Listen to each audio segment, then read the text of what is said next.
आपके सामने जिम्मेदारी से रखी है।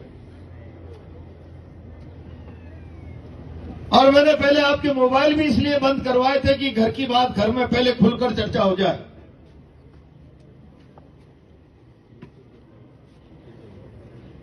और सामूहिक चर्चा के बाद हम सारे लोग इस निष्कर्ष पर पहुंचे, सरकार समरावता प्रकरण में संवेदनशीलता का परिचय दे। यह उदाहरण कायम नहीं करे लोकतंत्र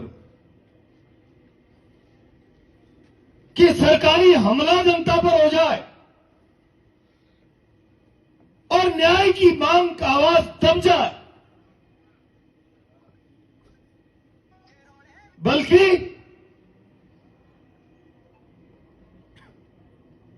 चोरी और सीनाचोरी फरियादियों को गुनाहगार बनाया जाए, जिसकी प्रॉपर्टी जले उसे जलाने का अपराधी बना दिया जाए। मैं समझता हूं हम लोकतंत्र में विश्वास करते हैं, हिंसा में हमारा विश्वास नहीं, और इसीलिए हमने चौथ के बरवाड़ा से लेकर नगर फोर्ट तक अपनी आवाज को ठीक तरीके से सरकार तक पहुंचाने का प्रयास किया। लेकिन मुझे लगता है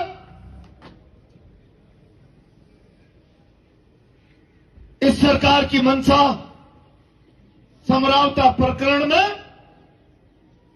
लोगों को न्याय दिलाने की नहीं, और ऐसा हुआ तो ये बहुत अन्यायपूर्ण बात होगी। और शायद हो सकता है सरकार की मंशा इसलिए भी नहीं कि समरावता को न्याय पुनर्भरण, इन बातों पर अगर सरकार को आगे बढ़ना पड़ा तो यह भी स्वीकार करना पड़ेगा कि लोगों की संपत्ति सरकारी अमले ने जलाई है, सरकारी अमले ने। शासनिक तंत्र के अपराध पर पर्दा डालने के लिए न्याय की भावना का अगर ये सरकार कत्ल करना चाहती है तो फिर चलाओ लाठी गोली, और हमारी आवाज बंद नहीं हो सकती। हम आग्रह कर रहे हैं, लोगों का अनुरोध था कमेटी बने, चर्चा करे। आप लोग भी जाओ, मिलो अपने स्तर पर तमाम नेताओं से, न्याय की बात को ताकत दो।